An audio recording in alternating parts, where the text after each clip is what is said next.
This What are your is a little thoughts? different with Kinchins. We have seen them go consistently now. We have seen them go with players that are older prospects, right?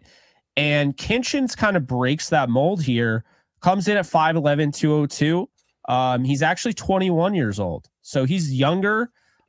This is somebody that had 11 interceptions the last 2 years. So what I think they're doing is they're going out and getting somebody with ball skills, which I am definitely for. I had a higher grade on guys like Malik Mustafa, Jaden Hicks, but I really like Kinchins here because he was a 3-year starter at Miami. And this is somebody that, doesn't have crazy athleticism, ran a 4.6 40. John Johnson did the same thing, by the way. It wasn't crazy athletic. But this is a guy with ball skills and, just really just a well coached player. And again, he's not going to have any crazy traits or anything like that.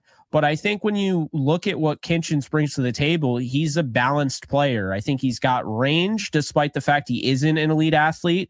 And I think he's going to surprise some people because this, to me, is a weapon. The Rams have Quentin Lake as their star. They have Cam Curl as a guy that can come up and play run support. I think he's an underrated ball skill guy that could have some interceptions this year. But I felt like they need another guy. I think he starts day one next to Cameron Curl in the secondary. And believe it or not, the Rams have drafted 3 day one starters in the first 2 days of the draft. I think Blake Corum is going to be a really, really good backup, but he's not going to be quite the starter, obviously, because you have Kyron Williams. So I think overall, the Rams got really good in a short amount of time.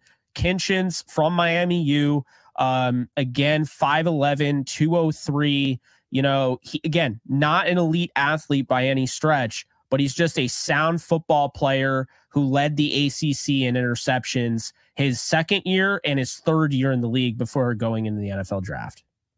Yeah, I think that again, to echo what you said, day one starter with Kinchins, taking over for Russ Yeast. I think that was kind of a spot if you were looking at the Rams secondary going into the draft, what the projected depth chart was. I felt like I was really confident in Quentin Lake at that, nose, I guess, whatever you want to call it, star position.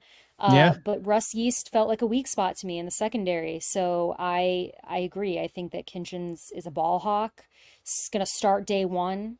Um, yeah, I like it. I honestly just safety was probably something we should have talked about before this pick was coming up, and our mind was just offense and receiver and all of that. But yeah, I like it. And yeah, you like you said, 3 day one starters from the Rams in the